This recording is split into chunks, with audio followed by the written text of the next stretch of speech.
Also, I saw on one of your lectures that black academics came out of the woodworks and sought to denigrate your work in order to build a reputation on the publicity generated by your work. Yes, everybody. Michael Eric Dyson. It's so many people on television now who I had to agree to let on television with me, and nobody would have never even known who they were. Mm-hmm. Okay, everybody that was on every show I was ever on, I had to say, okay, I would say yes to some, no to some. And the same with Frances Cress Welsing, her book. It was popularized because of the Black Man's Guide. Because once the people started reading and we started having black book distributors who could supply the bookstores with black books, then all the people, we started doing those things. But they told me that they wanted to see my data. Now, they ain't never asked white people to show them nothing about what they had and where did they get it from. As I said, we 18, 20 generations up from slavery, and we just now finding out what happened in Kemet. We behind time on everything because we never asked why or where did you get that information from or anything. But, they put me through the ringer about that. They wanted to know who, all that I talked to, and they wanted everything including their telephone number and address. They all pretended they didn't know no women like that. And every black woman, let me say this, every black woman in America will find herself somewhere on the pages of the Black Man's Guide to Understand the Black Woman. And Correct. If you don't find yourself, you'll find your mother, your sister, your aunt, your grandmother, your cousin, but we are in there. Now, you may not find yourself on every page, but you will find yourself in there. And every chapter in that book, Jolivet, every chapter in there, we have had hundreds, maybe thousands by now, books written where people excerpted something from each chapter that I wrote, and they wrote an entire book on it. Some of them did real well. But they all got it. That was the foundation for all of the books on relationships, all on the books about the churches and how we get along with the pastors, all of the books about gayness, all of the books about prison, all of the books about how we dress, whatever it was, that book was the foundation because we had never had one before. And we as black women had never been called on the carpet. We were a protected class. Mm-hmm. We had never been called on the carpet about, okay, what did you do? Because everybody knew that everything the black man did, whatever it was his fault. Right. He's the one that caused it. It's him. And we had joined everybody else. We tend to still do that, say, yeah, it's him. Yes. But see, 20 years ago, a lot of those women had sons or had children, and now they're looking at their adult sons in their 20s who are very silly, unsuccessful, don't know how to mate, and who have the emotional mechanism of a female. Right. Now, that's not magic how that happens. That happened because of all that attitude about I can do bad by myself. You can do bad by yourself, but you can't raise your child successfully by yourself. And that's not saying that we can't feed them and take care of them physically and get them to school and give them a home. I'm not saying that. Right. But for a child, especially a male child, actually it's about balance because home is where girls are supposed to learn about a relationship with a man through their father. Right. And if she got multiple fathers and the potential of getting molested, and, it's just too many other issues. And so when you have a home, now here's the problem we got coming along now over the next 20 years. Mm-hmm. We have women now who have babies by 3, 4, 5, 6, 7 different men. Now, you're talking then 3, 4, 5, 6, 7 sets of grandparents, aunts and uncles and cousins. Now, the problem we're getting ready to have, which we already have in some cities, is interbreeding because nobody knows who belongs to who anymore. Nobody knows who's related to who anymore.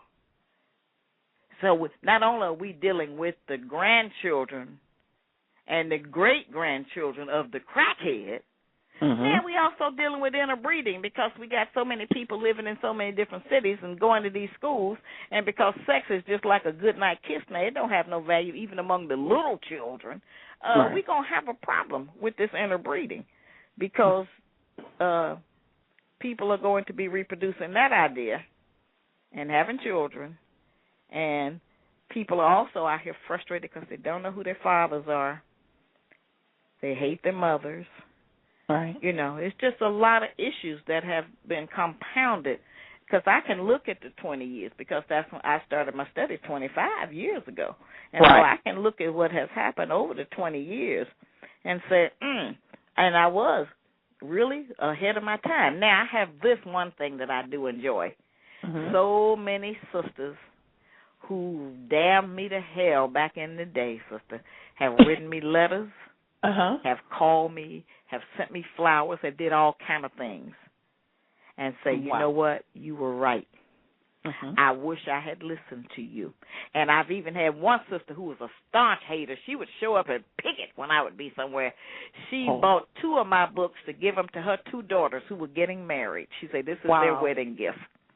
Wonderful. So I have got validation for all of what I went through, because I believed that. I knew it was the truth, and I was talking about our condition. And today, when we see what our black women are doing and how they look and how our hair look and all of the nonsense that we practice in the day, instead of being like a full woman is supposed to be, all of the other little ridiculous stuff we're wearing and buying and doing, you know, we could have, some of this could have been prevented.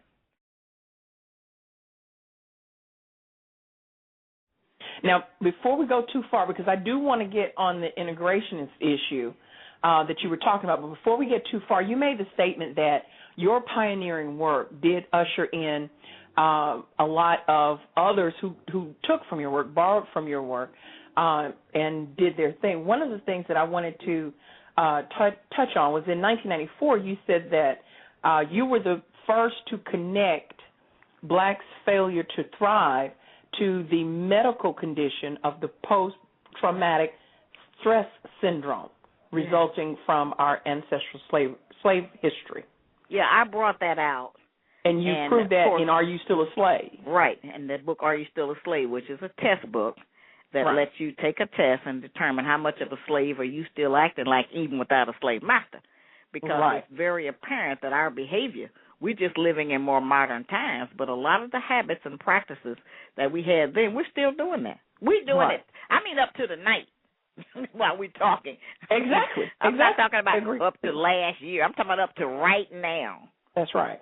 We are still practicing those things, except we don't want to accept that that's where it came from. We keep saying that that's over, that was a long time ago. We have a lot of black people don't even want to hear nothing about slavery, but that system has been self-perpetuating, and we have just been reproducing those same ideas because we have been so rigid in what we think we believe and who we think we are. We have refused to make certain adjustments that as a nation would have produced us a different child.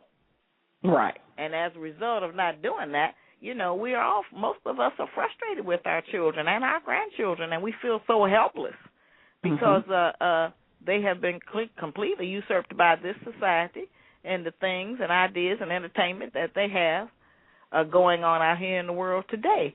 And it's indicative of our failure, since we claim we such the backbone and we so smart and so bad. This whole society has been set up to protect us.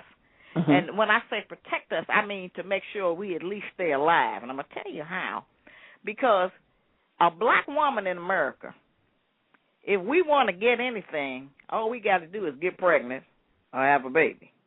And this society is set up to give us everything we need after that point. We can get everything from child care. We can get WIC. We can get a place to live. We can get health insurance. We can get training. We can get anything. But now, there ain't nothing set up for the black man to give him nothing he need but prison. That's the only place he can go and get 3 hots in a cot. There's no benefits for him. That's true. He can't get nothing. And if we get any benefits, it's required. He can't be there anyway, so we don't have nothing that we can give to him. And as a result of that, it has pumped us up, kind of made us think that we are better than him, that we don't need him, and that he has no value. He's not worth anything. Well, actually, another black woman raised him. Men don't grow up and get silly. They were silly when they were little, and nobody intervened or interrupted that and taught him anything different. So it still comes back to the mother. Whatever is out here came from out of our womb. Right. Whatever we're dealing with, we birthed it. And that's a hard thing for us to... Yes, that's real hard to accept. Yeah. Yeah, because we do say that we're the backbone of the community, and I often say that you're looking at our community. Look at the community. What does that say? Some of the detractors of the Black Man's Guide to the Black Woman claim that this work actually injured the self-confidence of the Black woman. No. Should we interpret the self-confidence of which they speak as actually the pride of the Black woman at the expense of her Black man? Right. It was false pride. It was pseudo. It was never real. It was built on a shaky foundation, which is why it wouldn't stand up to examination.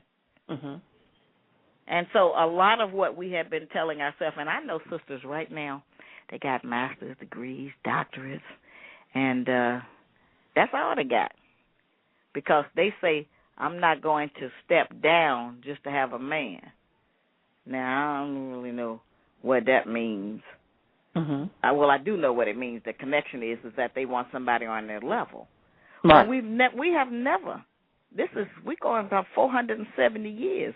We have not been in a system that ever allowed our man to achieve on the level of a Black female. Because of the sexual relationship that the slave masters had with us, we still had it a little better. Right. Because nature would take its course. They weren't completely able to just not give us any value. And so eventually even the slave master would bring little trinkets to the Black woman, bring her a little jewelry if he traveled or a little something. We still had it better than our man. All right. And we continue to have it better than him now. Right. And, right. That saddens me because I look at I know that a lot of the Black men in jail need to be there because they got some mental issues and they don't need to necessarily be on the street bothering the rest of us. But I tell you, sister, they have locked up the finest, the baddest, the strongest, the bravest Black men in America is in prison. They have removed them from our community. Mostly what's out here now on the streets is fools who they know eventually they'll make money off of in jail. Right. Yeah. But we have a lot of political prisoners, brothers that's in there. That's right. We have, and of course we have certainly a lot of our men and women who have just completely lost their mind. And we go around saying, well, we can't make no progress till we know who we are. We got to know who we are. Well, our people are in such a condition now, if you go up and tell them who they are, it don't have no value no more. Okay? You can tell them who they are. But you got to be willing to spend the next 10 or 15 years trying to get that worked out for them. We have to really, at this point, just try to count on the future. Right. And as Black women, we have to try to remember who we are. Right. And when I say remember who we are, I'm talking about what we have been able to survive and outlive and handle. I look at how we have babies now. We're the ones, they used to give you 2 or 3 days in the hospital. Now you get out overnight, okay? But, wow. We would go into the hospitals. We'd have baby shower. We have a shower. We have all the stuff at home for the baby. Now, that's whether you married or single. People figure out how to do that most of the time anyway, with their friends and family. And I think about that. We were the women that had to maybe lay down in a shed or in between a row of a cotton field or a tomato patch and have the baby. Somebody maybe break the cord or we bite it ourselves to sever the baby from us, push out the afterbirth, and in 24 hours have to be back at work unless we were bleeding or too sick. We've been very strong. We kept the civil rights movement going. A lot of them out there was Black women. We worked in them houses. We took it so we could have food for our families. Right.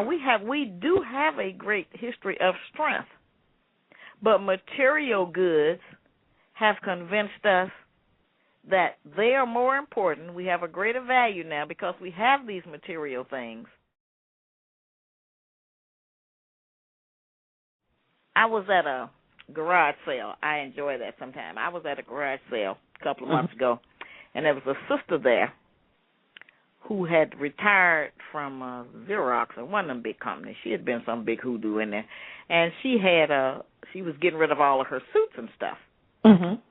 And so when I first walked down one side, I was with my sister. We walked down looking around, and she had some suits, just two-piece suits, sister.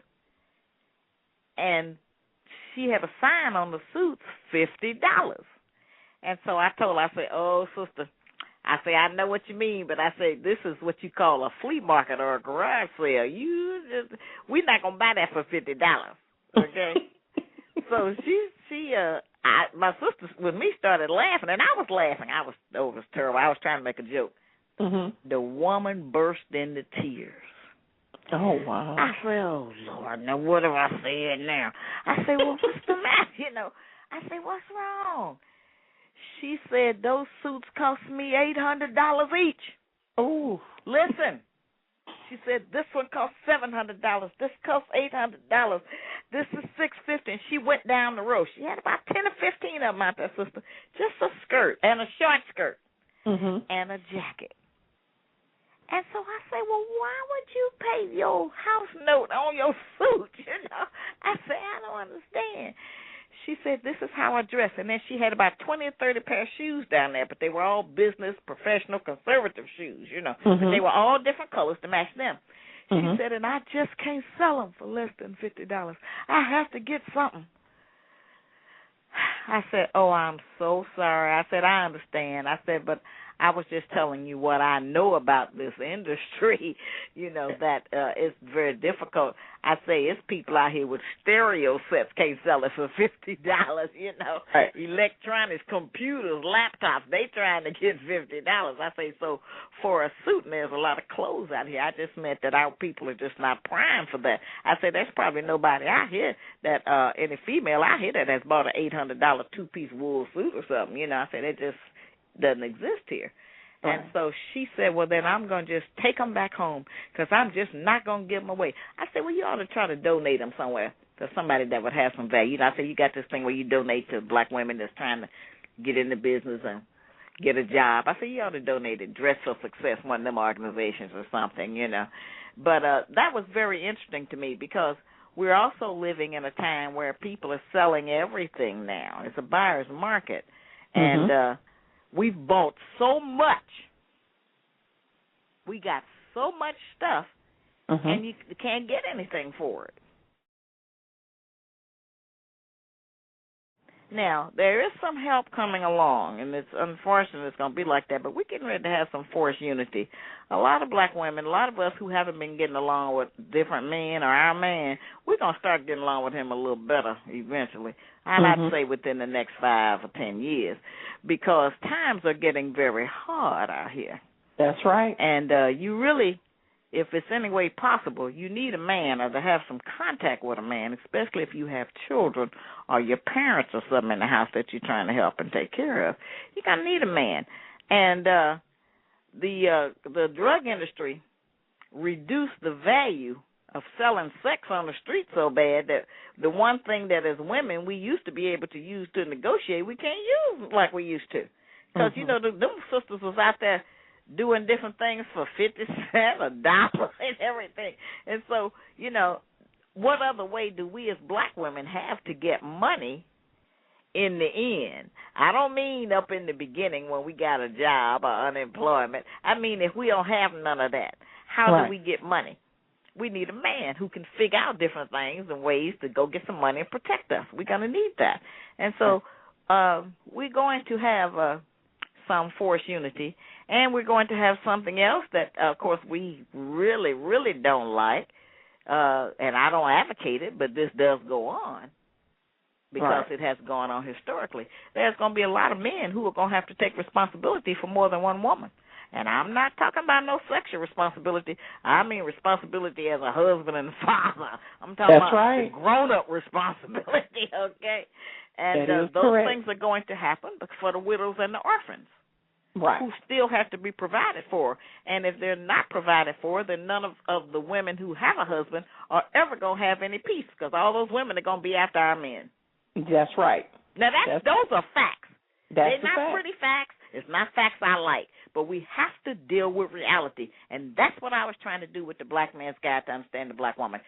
Stop so much fantasy and the imagination of what's truth. And let's really deal with science fact, not science fiction. Right. That's right. And that's very difficult. That's very difficult for us, because we have certain ideas that have been put into us through white television and magazines of what life and relationships are supposed to be like. And they're not like that for us.